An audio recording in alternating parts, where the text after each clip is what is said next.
Cordial saludo para todos. Mi nombre es Lina Marcela Aros, estudiante de la Facultad de Derecho de la Universidad Colegio Mayor de Cundinamarca, sede FONSA.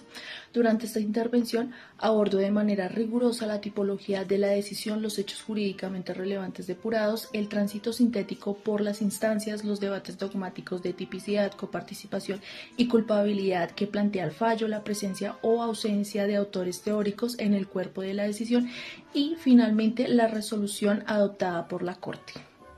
Iniciamos el análisis precisando que el pronunciamiento estudiado corresponde a una sentencia de impugnación especial proferida por la Sala de Casación Penal de la Corte Suprema de Justicia bajo el radicado número 67137.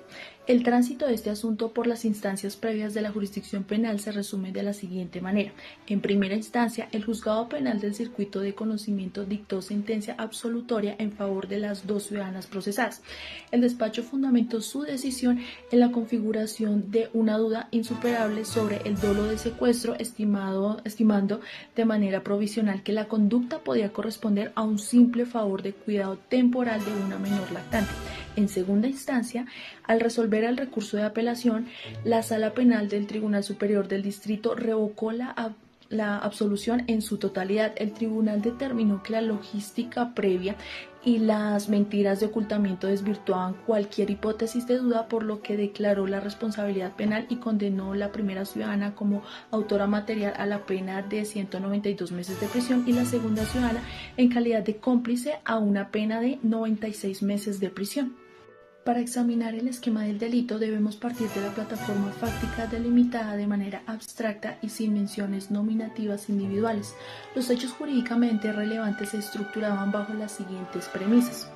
Una ciudadana se ganó la confianza de una madre en el exterior de un templo de fe y se ofreció a cuidar momentáneamente a su hija, una menor lactante de tan solo 3 meses de nacida. Aprovechando que la madre ingresó a realizar sus oraciones, la ciudadana huyó con la menor hacia un municipio vecino utilizando el servicio público de transporte sin contar con el consentimiento de su representante legal. Posteriormente, al ingresar la policía judicial a un apartamento de destino, una segunda ciudadana propietaria del inmueble negó de forma verbal y falsa conocer a la sospechosa y a la menor. Sin embargo, al inspeccionarse el inmueble, los agentes hallaron a la bebé en una cuna y a su sustractora escondida debajo de un mueble adaptado junto a la cama. El lugar contaba con pañaleras y unas cunas dispuestas con anterioridad, a pesar de que allí no residían niños. Esta conducta fue calificada bajo el tipo penal de secuestro simple agravado por la edad de la víctima. El primer debate dogmático que plantea el fallo reside en la tipicidad objetiva, específicamente en el momento de consumación del tipo.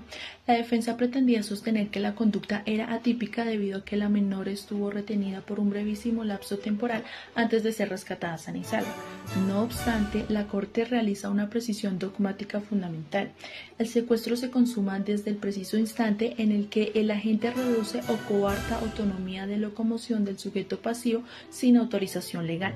El tiempo que permanece la persona en poder de sus captores no es determinante para su configuración. La sustracción y el traslado de la lactante de 3 meses consumaron la tipicidad objetiva de manera plena. En la tipicidad subjetiva, la defensa alegó ausencia de dolo, conduciendo que la procesada creía de buena fe que contaba con la autorización de la madre para realizar un favor de cuidado temporal, aplicando de manera rigurosa la teoría de dolo que exige conocer los elementos objetivos y querer realizarlos. La Corte desvirtuó la hipótesis del favor. El dolo directo se acreditó mediante la prueba de los actos ejecutivos externos, el uso de disfraces y una peluca por parte de la autora para evitar ser identificada y su ocultamiento físico debajo de un mueble adaptado. El comportamiento exteriorizado demuestra conocimiento y voluntad inequívoca del injusto. El segundo debate se ubica en la teoría del concurso de personas o coparticipación criminal, donde la Corte analiza la conducta de la segunda procesada propietaria del apartamento. Fácticamente, esta ciudadana realizó el acondicionamiento logístico previo del inmueble, alojó a la autora con la menor y mintió reiteradamente a las autoridades para impedir el rescate. Dogmáticamente, la Corte señala que su comportamiento encajaba en una coautoría impropia por división funcional del trabajo. Pues ostentaba el dominio funcional del hecho, su aporte en la fase ejecutiva era tan esencial que de ella dependía que la retención ilegal continuara o fracasara. Sin embargo, el fallo nos ofrece una lección dogmática magistral sobre los límites normativos, debido a que la Fiscalía acusó formalmente a esta ciudadana únicamente en calidad de cómplice, un aporte accesorio sin dominio del hecho. El principio de congruencia impidió al juzgador condenarla como coautora, aunque dogmáticamente es coautora. La calificación formal de cargos limita la sanción penal a la categoría de complicidad para no lesionar el debido proceso. Llegamos al núcleo de la teoría del delito aplicado en la sentencia, la culpabilidad entendida bajo el concepto estrictamente normativo. La culpabilidad no es un estado psicológico sino un juicio de reproche. El Estado le reprocha al sujeto que, pudiendo haberse motivado por la norma, decidió libremente violarla. La Corte evalúa tres presupuestos de la culpabilidad de forma directa en las procesadas. Primero, la imputabilidad. Ambas ciudadanas eran adultas con pleno desarrollo de sus facultades mentales, capaces de comprender el desvalor de sus actos y gobernarse conforme a dicha comprensión. No existe ningún factor biológico o psicológico que anule su capacidad de culpabilidad. Segundo, la conciencia de la ilicitud. Se desvirtúa cualquier ignorancia o error sobre la prohibición de la conducta. El acto de la autora al esconderse físicamente debajo de la cuna de forma sigilosa, y el de la cómplice al negar reiterada y falsamente ante los agentes oficiales conocer a la sospechosa, demuestran que ambas poseían un conocimiento nítido y concreto de que su comportamiento era ilegal y prohibido. Tercero, la exigibilidad de la conducta. La Corte constata que las procesadas gozaban de absoluta libertad física y psicológica, no actuaron bajo coacción, miedo insuperable o estado de necesidad que limitara su libre albedrío. Al contar con margen de elección pleno, les era perfectamente exigible actuar conforme a derecho y abstenerse de retener a la menor. Un interrogante metodológico crucial planteado por nuestro docente es si en la sentencia se trabaja algún autor doctrinal de forma expresa. Al examinar de manera exhaustiva el cuerpo de esta decisión, se constata que la Corte Suprema de Justicia no cita de manera nominal autores, tratadistas o académicos de derecho penal en su argumentación jurídica. El despacho ponente ejerce un análisis eminentemente normativo y jurisprudencial. Para cimentar las categorías dogmáticas de la complejidad y el dominio funcional del hecho, la corporación recurre a la doctrina probable de su propia jurisprudencia penal, citando precedentes clave de la sala penal. Son tres radicaciones para delimitar dogmáticamente la accesoriedad de la conducta del cómplice frente a la autoría.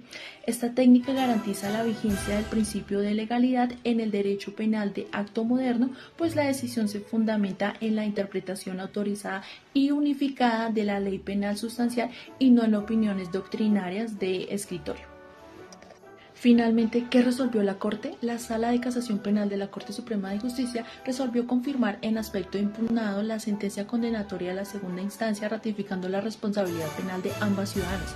Como conclusión de nuestro análisis dogmativo, el fallo analizado valida la rigurosidad científica de la teoría del delito impartida en nuestra aula de clases. El comportamiento humano analizado superó con creces todos los filtros. Existió conducta voluntaria, tipicidad objetiva consumada de forma instantánea al coartarse la libertad del menor, dolo directo de la tipicidad subjetiva y un juicio normativo pleno de culpabilidad ante la total exigibilidad de un comportamiento conforme a la norma. Muchas gracias a nuestro docente y a todos ustedes por su valioso tiempo y atención en esta sustentación de Derecho Penal General. Hasta la próxima oportunidad académica.